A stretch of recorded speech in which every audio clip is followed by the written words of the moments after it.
As I have said previously, I actually believe we're fighting two pandemics, the public health one, the virus, and the racial injustices exacerbated by police shootings of Black and brown folks.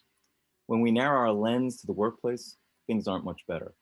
For example, Lyra Health and the National Alliance of Healthcare Purchaser Coalitions studied more than 1,200 workers, and they found that 83% experienced mental health problems caused by a mix of the pandemic and ongoing racial justice issues. And 12% of new registrants on their platform in the early days of COVID-19 reported thoughts of self-harm or suicide, which is an increase of 33% from the beginning of the year. This is a serious problem and the impetus for our conversation today. I'm pleased to welcome my guest, JD Stahl. JD Stahl is a certified business instructor with degrees in clinical psychology and addiction studies.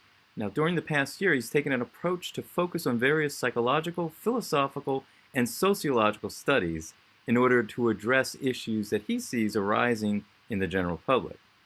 In response, he's created a YouTube channel titled Safe in This Moment, where he tackles these various disciplines with clarity and simplicity. JD, it's really nice to have you. Thank you so much for joining me. Thank you for having me. Very much. Pleasure. So we'll get started with some of our questions. We know the triggers, as I said in my intro about mental health problems, we know the triggers for why employees are experiencing mental health problems at work, that they're COVID related, that they're racial related. But I guess where I'd like to start is what is happening or not happening at work that makes things so much worse? Well, you're right. It's definitely getting worse. But based on my own personal experience, what I've observed over the past several months, it seems that people are struggling with a withdrawal from a perceived sense of control over the direction of their lives, their current environments, and dominantly so, a general handle over dealing with such radical changes in their regular lives, families, and available outlets. It's been a whirlwind of angst, confusion, and division. Now, I have training in addiction psychology, and my observations of the sociological changes in society has mirrored issues that are confronted with someone who is about to enter a treatment center for alcohol or drug addiction. An individual with drug or alcohol issues in the fog of their addictive attachment, so to speak, perceive their next drink as their salvation. Now, this temporary relief from pain they perceive to be facing is the only saving grace in that moment. Now, why people can't just stop is because their brains have taken over and chemically convinced the individual that if they don't use this salvation or find it, they will essentially die. That's just the way the brain works. So logic and reason to the situation are completely absent. For example, if you are on a roller coaster ride and at the beginning you get strapped in, a litany of safety measures and guards and everything like that, almost guaranteed to complete the ride without any issue. But while you're on the ride, a lot of people get caught up in that. And the entire idea that they were strapped in, that they are safe, completely leaves their mind. So in that temporary moment where you are, I guess, temporarily insane or you lose your mind and you forget all this stuff, they have that chemical release of fear/excitement, which are the same things to the brain, that they would believe to be in a life or death situation or fight or flight. Now, what most people don't realize because of the stigmatization of addiction is that you don't have to have alcohol or illicit substances to form an addiction. Our brains create all of the necessary substances on their own based on our perception of our environments or any other situation. So stress, fear, anxiety, and depression can create an internal biology that mimics those of a severe drug addict, and it does similar damage to the individual internally. And this is exactly why it is so important that people are educated on how our thoughts and emotions factor into our mental health, not just mentally, but also physically. And with no education, there is limited salvation or solutions to the individual when they find themselves in a bad place. A combination of absent salvation and no perceivable solutions, the outlook is often very bleak and sometimes terminal to the point of suicidal ideations. Unfortunately, before they reach this point, They take the fear out on their environments, their coworkers, families, friends, or anyone. So without the knowledge to understand internal turmoil, everyone will construct an explanation with their external environments. Finger pointing, blame, victim mentalities, and band-aids are actually the band-aids to the internal wound that will never heal until one looks inward. An environment where they feel safe enough to do so without someone taking this vulnerability and using it against them. So the seemingly impossible thing to do right now is to find someone to talk to that isn't lost in bias or is angry or will use the vulnerability to bolster their own political or personal agendas. It's tough right now. So even doctors and psychologists, from what I've seen in the news, in the current climate are so polarized that it's difficult to be objective enough to see their patients without looking through the lens of their own subconscious biases. And that's why I created my YouTube channel called Safe in This Moment.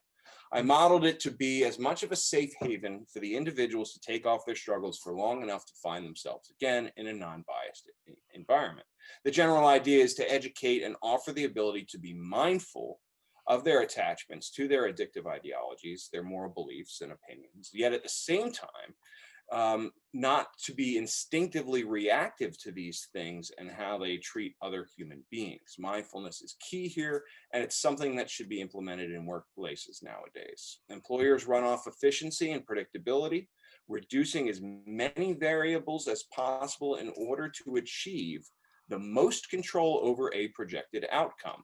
Unfortunately, what many employers are seeing is that these variables of employee morale having a major effect on productivity and profitability. And it's becoming an HR nightmare, not to mention life-altering issues every individual has to face. So, Wow. it's it's a complex issue that you've made really it makes sense for us because the parallels are really interesting. So I appreciate that to your work with in the addictions and recovery industry. The other disturbing statistic from that study claims that 40% of employees don't believe their employer cares about their mental health, and so there's 2 times likely to leave for another job, and they have lots of costs to pay, out of pocket. So, in addition to the obvious adverse costs to productivity, to training, profitability, like as you talked about, it's distressing to imagine your employer not caring about your mental health. So, as somebody who's worked in this industry, in the recovery industry, would it be consistent that many employers don't care about their employees' mental health, whether it's substance related or a mental health issue? And if so, why? it's a great question. And to give the best answer, I would like to look as much equally on both sides of this from both the employer and the employee. Having been on both sides of the situation, actually, on one hand, the employee seems to think that their employers don't necessarily care about their mental health, and in some instances, there could be considerable arguments to their point. On the other, this could be an instance, possibly, of externalizing blame in their immediate environment. Now, I've witnessed situations where individuals, like I said, myself included, have required treatment for mental health or addiction and do not take any of the options available to us. The funny thing about healing mental health and addiction issues is that most people don't want to solve them. And that's the honest truth. It's so much easier to externalize with blame, play the victim, or validate to themselves to not face the problems they are facing. Healing is difficult, it's scary, it requires work, and in the incredible burden to become vulnerable, not only to themselves, but to their families, their friends, their coworkers and employers, you're basically asking people to jump into the lion's den with a bunch of lions who are hungry to use you as the next main external distraction from their own unaddressed mental and addictive issues. Take a second to process the mental image of that fear-based breeding ground. Seriously. I mean, actually, if you turn on your television, you'll see this type of behavior almost anywhere. We are all swimming through a tabloid world, and I challenge anyone to find a safe haven without polarized bias for a long enough period of time where they can confront their inner fears without having them almost immediately deconstructed once again by their own chaotic lifestyles. It's a time bomb, waiting to explode. This is a major problem that does need attention. We are selling band-aids like crazy, but the root of the problem is begging to be addressed. And we are staring at symptoms every single day. So why don't we do anything about it? It's difficult. It's an expense and a liability to the employer. It's extremely profitable to the businesses that are selling the band-aids. And most of all, it's being fought from all sides. Healing, as I said, is very, very difficult, and it's going to be fought by those who need the healing the most. An individual with alcohol and addiction issues or mental health will do almost anything than to release the grip on their salvation. And a lot of times that salvation is blame, distraction, projection, and validation from their external environments. And mental health shows symptoms in a similar fashion. The problem is you can't force an adult to do anything against their will unless their actions cross a legal boundary. And this is the employer problem. And you can't go up to somebody at work and say, hey, you're really rude, loud, passive aggressive, negative, and create drama with everybody. Here's a doctor I want you to see because you're making me hate coming to work and having to deal with you. You know, it's like, it's ridiculous. So how do you see a problem and address it without some type of mob mentality backlash?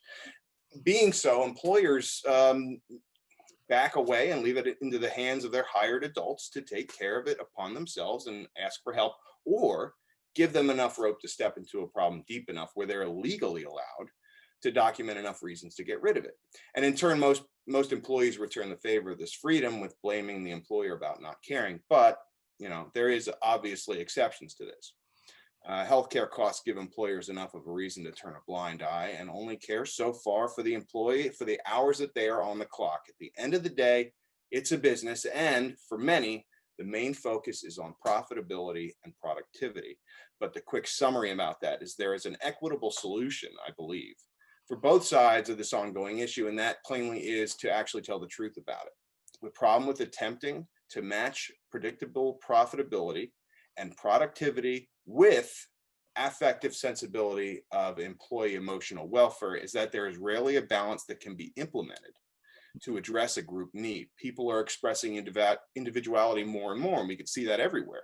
And boilerplate solutions that are still remain from older models need to be phased out, and we need to play catch up with an education system that has failed to educate us on how we all work.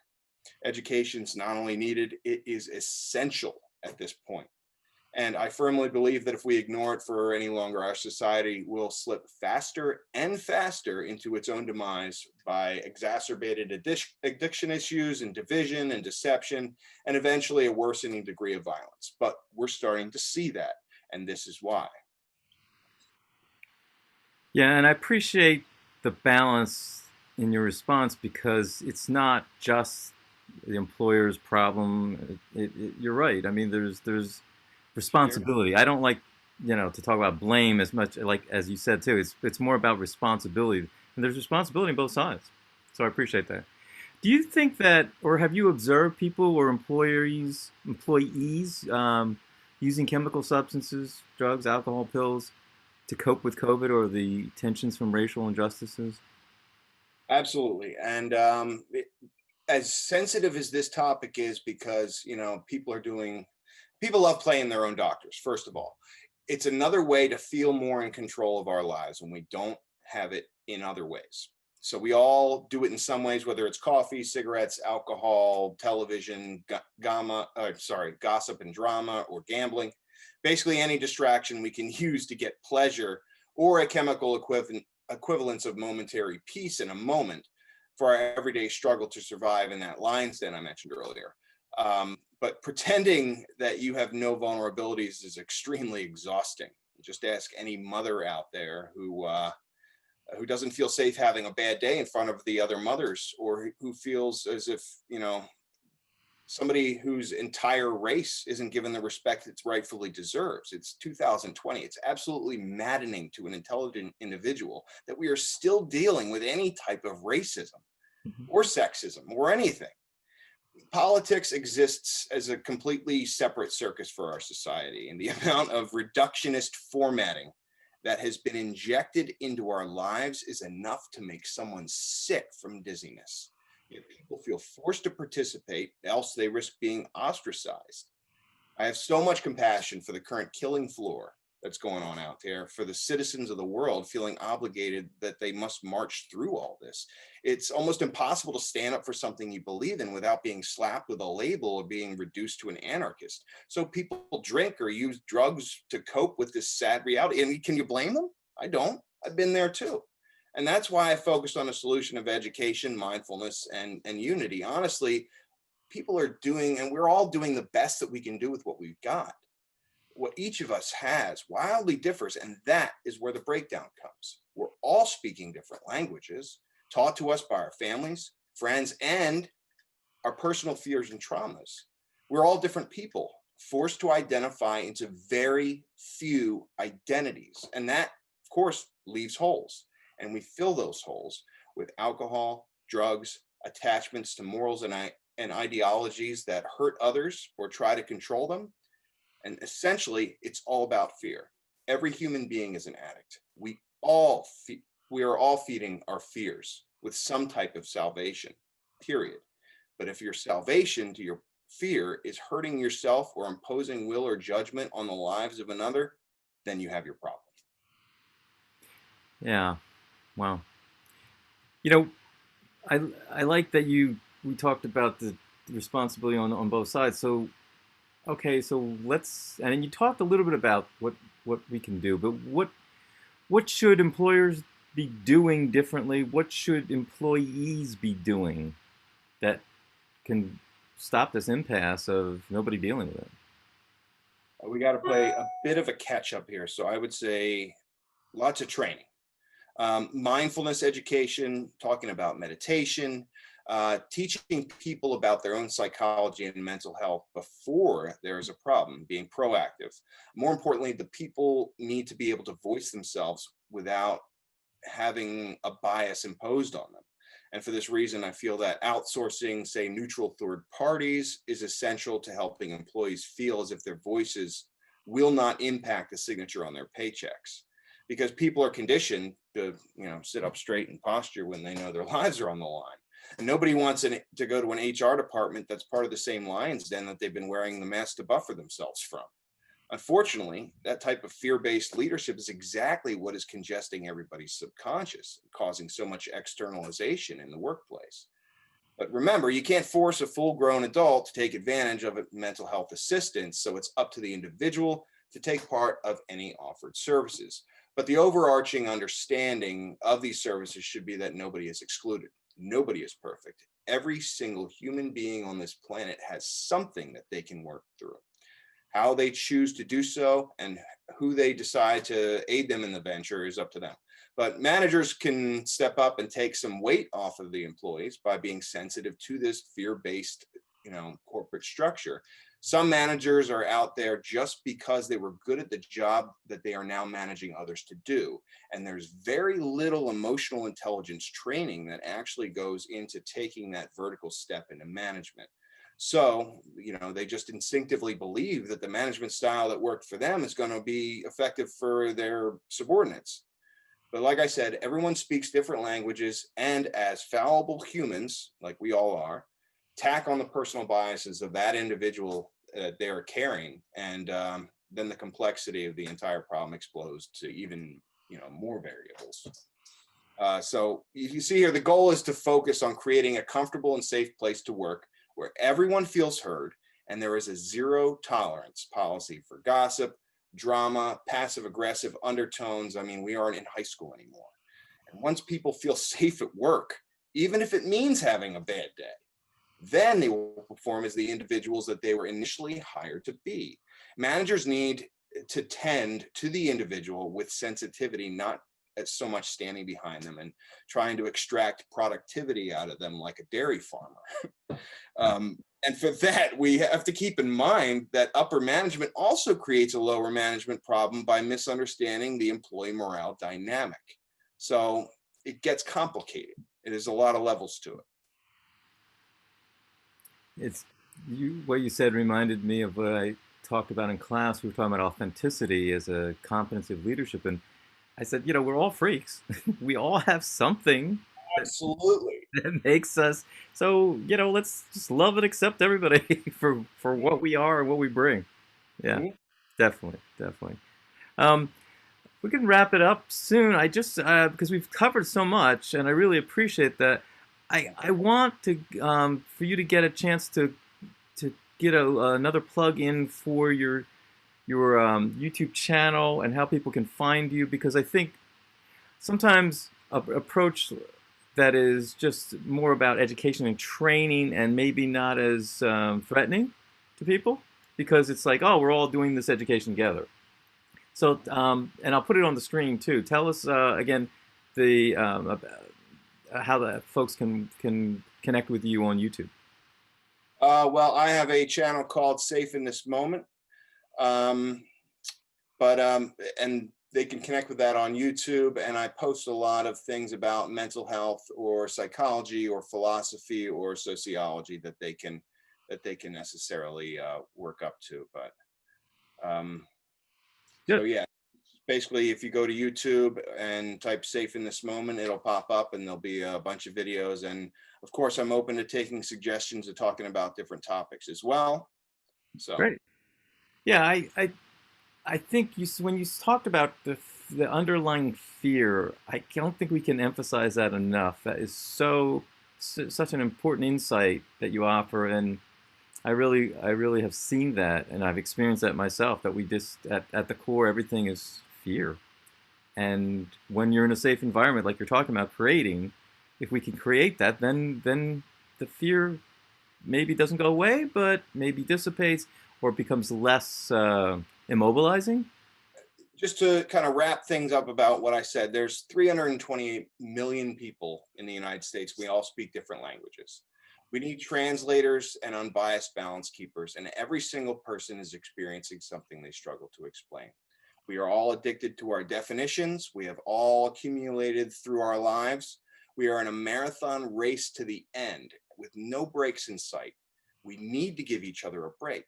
People will disagree with our morals, our religions, our politics, our sports teams, our music, and our favorite colors.